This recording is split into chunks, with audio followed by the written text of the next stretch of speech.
Good morning, YouTube. Tire Metalhead Weatherman here. Hopefully you guys are doing well. Today's video, well, we're addressing the elephant in the room, and here it is. Enhanced risk for severe weather today. This is a wind-driven enhanced risk here. We have a 30% hatched area over here that includes some very familiar areas, unfortunately. This includes St. Louis today now. This time we have Springfield, Illinois. We have Evansville back in the game again, as well as Louisville, Bowling Green, and even flirting with the city of Indianapolis here. So we're going to be keeping an eye on this. We will be going live a little later this afternoon to cover this. And then also there's this little 15% area that we need to watch over here as well. As far as the tornado threat's concerned, not much of one over there. It's only going to be a 2% over here so far. There could be a small chance that this gets upgraded to 5%, but lunchtime models are probably going to be a big determining factor in that. Also have a hail threat. Thankfully there's no hatched risk there, so we shouldn't see too much hail bigger than 2 inches here. Usually when you see those hatched risk areas, there's pretty good confidence in that occurring.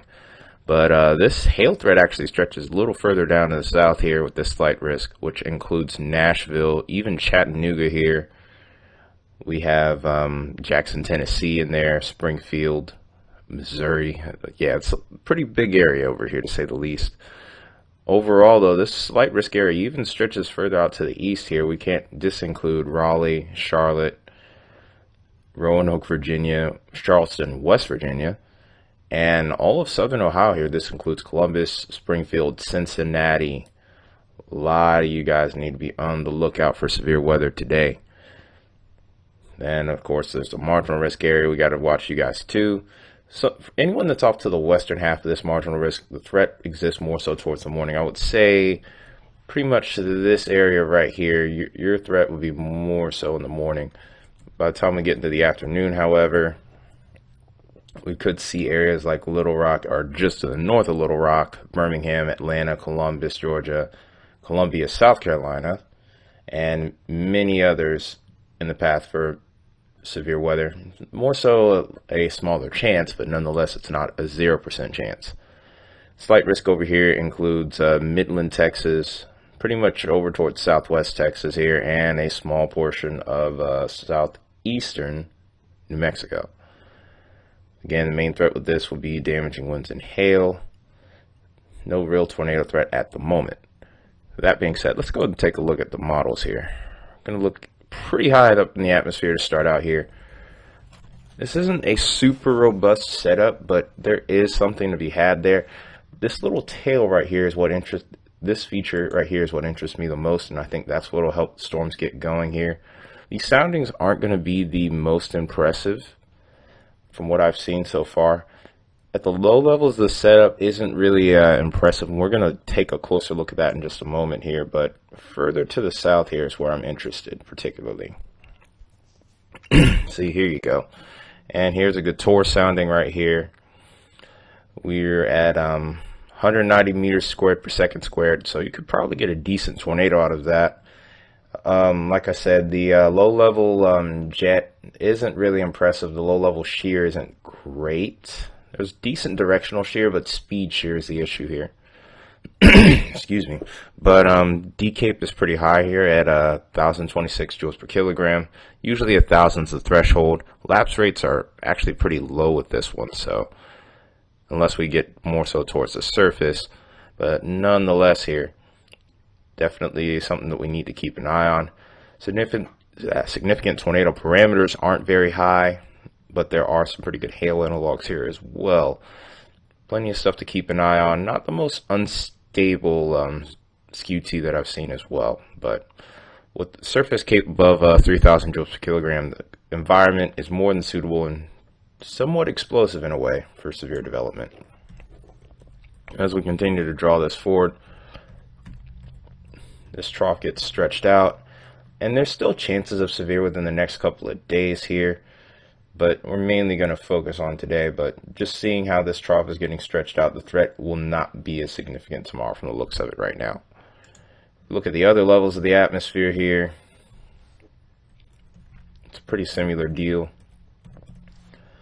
This is around 18Z. Storms probably are going to fire at about maybe 2 o'clock Eastern time. which would be about 21Z. We're going by Zulu time here, by the way, folks. But it's at the 500 millibar region where things are a little bit more revealing. I mean, you can see little telltale signs from 200 millibars, but about 500 is when things get interesting here. Another thing to note is throughout the day, there will be a convective inhibition that could slow these storms down a bit more. So I don't think this is going to be a super long duration event for those of you towards the western end of the severe weather threat. It's going to be really more so towards the east, because once these get going, the cap almost seems to be building right behind it. Nonetheless, though, if we can get some decent low-level shear here, can't rule out some tornadoes, some of which could be strong. Thankfully, this sounding looks a tad bit elevated, and the way I can tell that is from the way this little red line pokes out like this. This temperature line would be better if it were to come inward more like this. If it's going outward, the storm becomes a little bit more elevated, and you need storms to be rooted more to the surface for tornado development. Not to say that this can't happen, but it's not a textbook sounding, I'll put it that way. Like I said, plenty of downward cape here, so the storm could really flourish if this can overcome the capping inversion here. That being said, let's keep it moving. And really, if you look at this closely, you can kind of see how the winds start to diminish as we get later into the evening. This is by about 8 o'clock my time, which is Eastern time. Not as impressive, for sure. You do see a little surge by 05C, but by that point, all the other parameters needed for severe would be gone. So that's a good sign to have there. Towards the mid-levels, we need to watch this and the low-level jet particularly close. Because look, by 20Z, it really ramps up. By 23Z, though, holds on actually in comparison to the 500. The 500 actually kind of diminishes, but the 700 looks a little bit more impressive here. But I'm still not too convinced that the severe threat will hold out. And there we go, there's your proof. Even though this sounding is contaminated by this point, we're very stable, energy's used up, convective inhibition's increased. And then, of course, the hodograph is relatively unimpressive, or very unimpressive at this point. So, like I said, probably by about 7, 8 o'clock, the worst of this will be over here. Anyways, though, let's go ahead and take a look at the low-level jet here.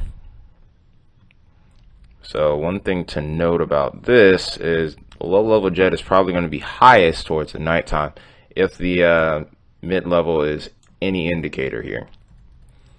But one thing that leads me to think that we won't have a super high tornado threat is the fact that we're lagging behind greatly as far as this little low-level jet surge is concerned. Not to say that nothing will happen, but like I said, where that surge occurs, we don't really have anything very organized here. There's not much instability here. Downward cape's impressive, of course, but there's a lot more working against it here. So will we see another event like we did the other day?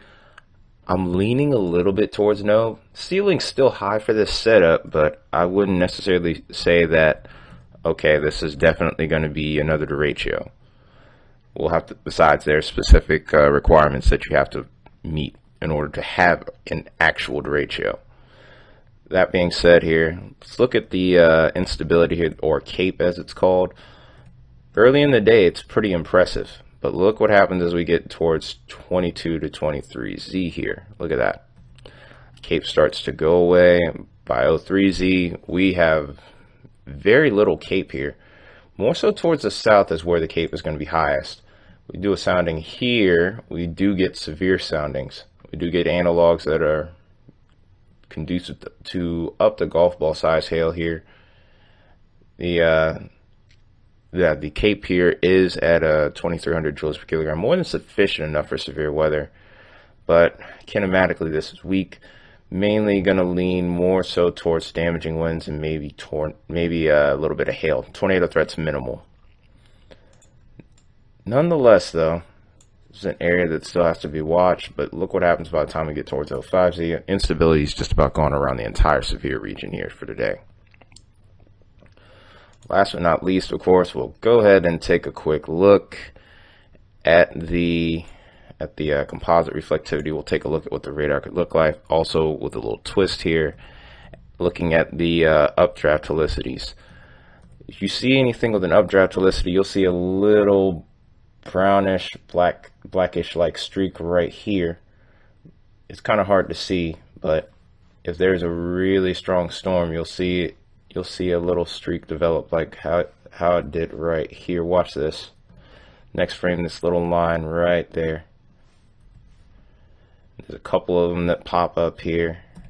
By the time we get later into the evening, threat transitions more so towards the south. See a couple of those streaks. Like I said, it's not a widespread deal. It's really going to be more so just pockets along that enhanced risk region according to the HRRR. There's other models to look at here, but that would make this video like 2 hours long. I'm not great at trying to detail all of this at once. Or I'm not fast at it, I should say.